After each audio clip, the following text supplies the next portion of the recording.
जो आप संसद भवन के लिए चयनित हुए हैं और वहां पर जाकर के भाषण देंगे। पिताजी क्या काम करते हैं? मेरे पापा जी की टेलर मास्टर। नमस्कार, मैं गौतम कुमार, आप देख रहे हैं पीके न्यूज नंबर 1 में आपका स्वागत है।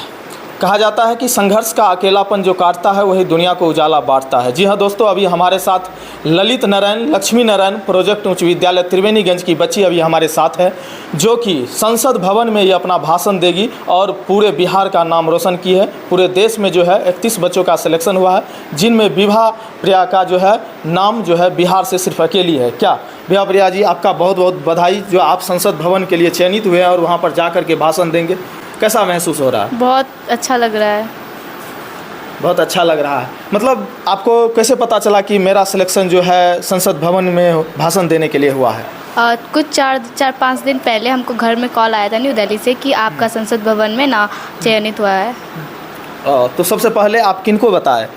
सबसे पहले तो कॉल करके सौरभ सर को बताया, तो सौरभ सर बोले बहुत अच्छी बात है, बहुत खुशी लग रहा है और आगे तैयारी करो, पढ़ो, उसके बारे में बेसिक नॉलेज लो। तब स्कूल आए हम दूसरे दिन, तो फिर सर बताए उसके बारे में, सारे टीचर सब बताए ऐसे करना है। फिर जी हाँ दोस्तों, जिस विद्यालय का शिक्षक ही राष्ट्रपति पुरस्कार से सम्मानित हो, उस विद्यालय का बच्चा क्यों नहीं जो है हमारे संसद भवन में जा कर के भाषण दे। ऐसा हमारा सौभाग्य बनता है और हमारे देश और हमारे राज्य के प्रति जो इनका श्रद्धा और विश्वास है, खास करके हम सौरभ सुमन सर का भी बहुत बहुत धन्यवाद करेंगे, जो कि 2022 में राष्ट्रपति पुरस्कार से सम्मानित हुए। कुछ देर बाद हम उनसे भी बातचीत करेंगे। अच्छा, आप जो वहाँ संसद भवन में जाएंगे तो वहाँ पर क्या सब भाषण देंगे? वहाँ रविन्द्रनाथ टैगोर के ऊपर स्पीच देना है। कितना देर के लिए आप देंगे वहाँ पर? 2-3 मिनट का। 2-3 मिनट क्या देंगे वहाँ पर, हमारे थोड़े दर्शक को बताइए। जैसे रविन्द्रनाथ टैगोर जी का जन्म 7 मई 1861 को कोलकाता के एक शिक्षित परिवार में हुआ था। उनकी माता का नाम शारदा देवी और पिता का नाम देवेंद्र नाथ टैगोर था। उनकी सबसे प्रमुख रचनाएं गीतांजलि है, जिसके लिए उन्हें 1913 में साहित्य का नोबेल पुरस्कार मिला था। नोबेल पुरस्कार मिला था। इससे पहले जो आप शुरुआत में जो बोलेंगे वो थोड़ा बताइए ना। क्या? अच्छा।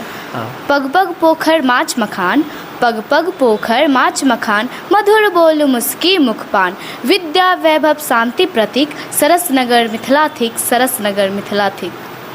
तो देख सकते हैं इसी तरह, यानी पहला जो है आप स्पीच इसी प्रकार से देंगे, उसके बाद जो है रविन्द्रनाथ टैगोर के जीवनी के बारे में 2-3 मिनट बोलेंगे।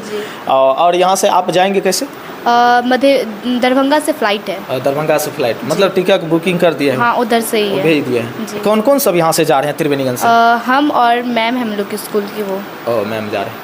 और देख सकते हैं अभी हमारे साथ राष्ट्रपति पुरस्कार से सम्मानित, जैसा कि आप लोगों को बताया कि सौरभ सुमन सर हैं। सबसे पहले सर आपका बहुत बहुत धन्यवाद कि आप जो है अवार्ड पर अवार्ड इस विद्यालय को दिलवा रहे हैं। मेरे पास शब्द नहीं है बयां करने के लिए, जो आप इतने जो है त्रिवेणीगंज का जो है नाम रोशन और जिला का नाम रोशन कर रहे हैं। बहुत बहुत बधाई सर। Thank you. आप भी इतना दूर से आए बच्चे का उत्साह बढ़ाने के लिए, आपको भी बहुत बहुत धन्यवाद। क्या कुछ कहना चाहेंगे सर विभा प्रिया?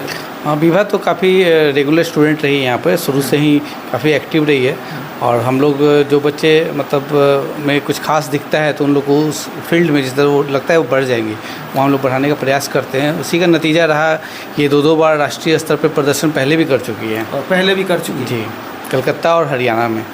उसके बाद वहाँ पे करने के बाद इनका सिलेक्शन कैसे हुआ सर, थोड़ा ये? इसमें क्या था कि बहुत सारे नेशनल लेवल के प्लेटफॉर्म हैं जी, सिर्फ साइंस एग्जीबिशन ही नहीं, तो अलग अलग प्लेटफॉर्म से ना बच्चे को वो लोग चयनित किए हैं। अब जैसे हम लोग को पता चला कि इसका NCERT के द्वारा जो राष्ट्रीय विज्ञान प्रदर्शनी हरियाणा में आयोजित हुआ था दिसंबर में, वहीं पर इनका प्रेजेंटेशन के बेसिस पे इसका चयन हुआ है।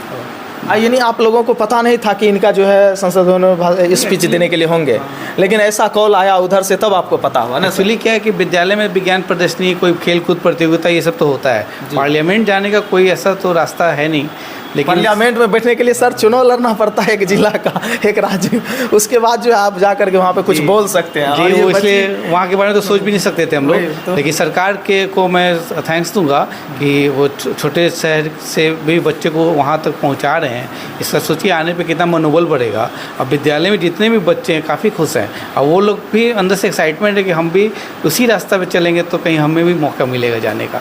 जी सर आप हमको पता चला कि 2018 से जो है लगातार इस विद्यालय को जो है किसी न किसी तरीके से जो पुरस्कार मिलता आ रहा है। किन किन चीज़ों में मिला है थोड़ा?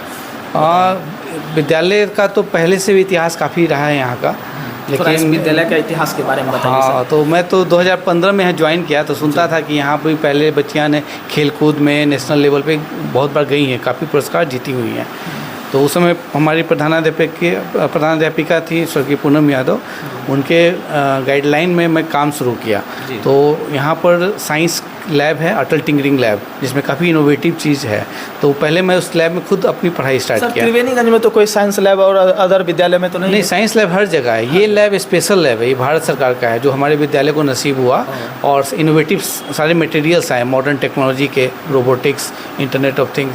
तो बच्चों को वो मैंने खुद पहले पढ़ा और फिर बच्चों को पढ़ाना शुरू किया, और उसके ऐसे से वर्किंग मॉडल बने कि 2018 में पहली बार में ही नेशनल लेवल पर मतलब जीत हासिल हुई। तो काफ़ी पेपर में आया, तो हम लोग को भी उत्साह हुआ, और फिर मुझे भी नॉलेज और एक्सपीरियंस हो गया।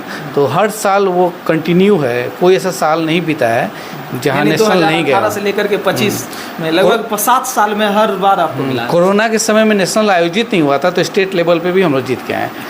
सर, इस बार बिहार दिवस में भी आपके विद्यालय को मिला है? हाँ, इस बार भी जो उपलब्धि है वो बिहार का एक अकेला उपलब्धि है। रोबोट बना के हम लोग गए थे, खास इनविटेशन था। ह्यूमनॉइड रोबोट बड़े बड़े कॉलेजेस में भी नहीं बन रहे हैं, लेकिन यहाँ के बच्ची बनाई और हम लोग उसको लेके वहाँ गए। काफ़ी तारीफ मिले, बिहार सरकार के सारे अधिकारी वहाँ पर आए। मुख्यमंत्री भी रोबोट की तारीफ कर चुके हैं।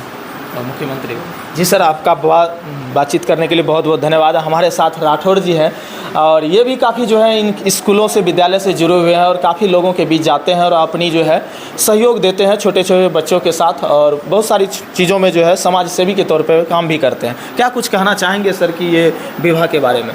ये बहुत अच्छी बात है, बहुत प्रशंसा हो रही है, बहुत मतलब ये प्रशंसनीय कार्य है, और सभी के लिए गौरव की बात है कि एक तो ऐसे ही बिहार एक बहुत पिछड़ा राज्य है। बिहार में भी कोसी जैसे क्षेत्र से और त्रिवेणीगंज जैसे और सुदूरतम क्षेत्र से, जो कि शिक्षा के क्षेत्र में भी उल्लेखनीय रहा है, लेकिन अपेक्षाकृत अभी पीछे है। वहाँ से बिहार से एकमात्र बच्ची पटना से भी जा सकती थी, भागलपुर से भी जा सकती थी, पूर्णिया से जा सकती थी, लेकिन त्रिवेणीगंज, सुपौल और त्रिवेणीगंज जैसे छोटे शहर की बच्ची अगर जा करके देश के सबसे बड़े लोकतंत्र के मंदिर पर जाकर के अगर संबोधित करेगी, तो ये निसंदेह उस बच्ची के लिए ही नहीं, उस परिवार के लिए, समाज के लिए और क्षेत्र के लिए, विद्यालय सबके लिए गौरव की बात है। सबके लिए गर्व का क्षण है ये, निसंदेह। इनके पिताजी का बताया जा रहा है कि इनके पिताजी जो है लुधियाना में कटिंग मास्टर का काम करते हैं। ज़रा सोचिए इनके पिताजी के विषय में सर, कि वो बाहर लुधियाना में रह करके यदि अपनी बच्ची को पढ़ा रही है, तो कितना मतलब अपनी बच्ची पर उनका ध्यान है, इस बात पर कुछ आप बता सकते हैं? देखिए, एक तो बिहार का दुर्भाग्य है कि अधिकतर मजदूर का पलायन हो जाता है यहाँ पे, और हम लोग भी अभावग्रस्त परिवार से ही हैं, हम लोग भी कोई बहुत बड़े परिवार से नहीं हैं। तो हम लोगों को पता है कि अगर इतने सीमित संसाधन के बावजूद अगर कोई बच्ची अगर प्रयास कर रही है, उनके अभिभावक अगर उन प्रयास कर रहे हैं, और उनका एक लक्ष्य है, उनका सपना है, उनका उनका एक ड्रीम है कि उनके बच्चे आगे बढ़े, तो निसंदेह एक ऐसे परिवार के लिए गौरव का क्षण है जिनके पास संसाधनों की उपलब्धता बहुत कम है, और उस परिवार की बच्ची अगर इस प्रकार से है तो गुदरी में लाल, यही कहा जा सकता है। सर, एक सवाल मेरे मन में बना कि बहुत सारे अमीरों के बच्चे इस लेवल तक क्यों नहीं पहुंच पाते और गरीब के बच्चे ही ज़्यादातर क्यों पहुंचते? आप भी जानते होंगे ये बात। हाँ, देखिए, अमीर के भी बच्चे पहुंचते हैं, ऐसा नहीं है, लेकिन फिर भी जितना अभी देखिए, कई बार क्या होता है कि भूख अगर ज़्यादा लगेगा तो भोजन का महत्व वो ज़्यादा बेहतर तरीके से समझ पाता है। तो बच्चे, आज के सोशल मीडिया का दौर है, सबके सामने दुनिया एक क्लिक पर आपके सामने आ गया है, और सभी सुविधा संपन्नता से सब परिपूर्ण सब चीज़ को देख रहा है। तो निसंदेह जो परिवार जो थोड़ा अभावग्रस्त परिवार है, उनसे पता है कि शिक्षा ही एक ऐसा, जैसे अम्बेडकर जी कहते हैं, एक शेरनी का दूध है, जो पिएगा वो दहाड़ेगा।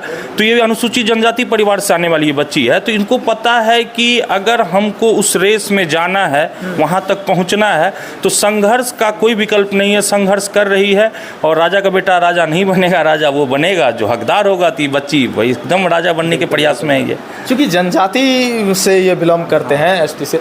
अच्छा, क्या कुछ आपके पिताजी क्या काम करते हैं? मेरे पापा जी की टेलर मास्टर है। टेलर मास्टर क्या काम करते हैं? वो मतलब कपड़ा की कटिंग करते हैं। कपड़ा का कटिंग करते हैं लुधियाना में।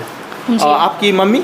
मेरी मम्मी होम मेकर है, घर में रहती है। घर में ही रहती है। तो मतलब ये प्रेरणा जो स्रोत आपको कैसे मिला ये सब करने का? मतलब सर के द्वारा मिला, क्योंकि स्कूल आते थे तो सर लाइव लैब ले जाते थे, वहाँ पर बहुत सारे चीज़ के बारे में बताते थे और प्रोजेक्ट सब के बारे में भी बताते थे। तो बस उसी को फॉलो करते करते सर के बाद को तब यहाँ तक आज पहुँचे हैं। अच्छा, इससे पहले आप हरियाणा गए थे, किस चीज़ में गए थे? राष्ट्रीय बाल विज्ञान प्रदर्शनी में। उसमें क्या प्रदर्शन आप किए जो आपका सिलेक्शन इसमें हुआ? उसमें मेरा प्रोजेक्ट था ट्रांसपोर्ट एंड कम्युनिकेशन में, तो वो वहाँ लेके गए थे। तो वहाँ पर बहुत सारे जज थे, उसके बाद बहुत सारे लोग आए थे, बहुत स्टेट्स, अलग अलग स्टेट से। तो वहीं पर गए थे अपना प्रेजेंटेशन देने के लिए। कैसा महसूस हो रहा है? बहुत खुशी हो रहा है। चलिए ठीक है, अभी हमारे साथ एक सर हैं, हम उनसे भी बातचीत करेंगे, क्योंकि सर जो भी है इनका बहुत सहयोग किए हैं। इन्हीं लोगों के प्रयास से जो है आज ये बच्ची यहाँ तक पहुँची है। क्या कुछ कहना चाहेंगे सर इस बच्ची के विषय में? सर, इस बच्ची का जो चयन हुआ स्पीच के लिए संसद भवन में जी, तो हम लोगों को बहुत खुशी हुई, क्योंकि एक बच्ची का, एक सुदूर देहात में रहने वाली बच्ची है और संसद भवन में स्पीच के लिए जा रही है, तो ये हम विद्यालय परिवार के लिए ये गर्व का क्षण है। और हम जानते हैं कि इस बच्ची में इतना लगन है कि चूँकि शुरू से जान रहे हैं कि ये बच्ची कोई भी कार्य को बड़ी लगनता से करती है और मन में ये होता है अगर कोई भी चीज़ के बारे में ये मतलब कुछ समस्या इसके अंदर आ गया, जब तक उसका सॉल्यूशन होता नहीं है तब तक ये परेशान करते रहती है। तो इस तरह का कि इसमें सवाल पूछने का इच्छा जागृत जाती है। जी हाँ, और इसमें ये मतलब कुछ समझने का जिज्ञासा जो है बना रहता है।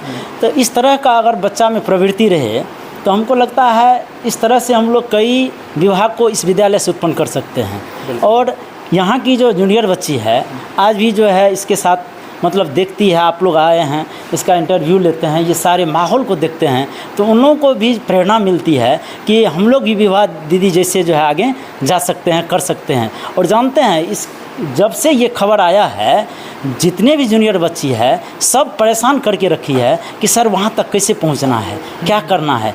तो हम लोग समझाते हैं कि देखो वहाँ तक जाने के लिए कुछ करने का ज़रूरत नहीं है, जो सर लोग बताते हैं अगर उसको सही से अमल करोगे, उनके बात को लेकर के चलोगे और तुम्हारे गार्जियन का सहयोग रहेगा तो तुम भी पहुँच सकती हो।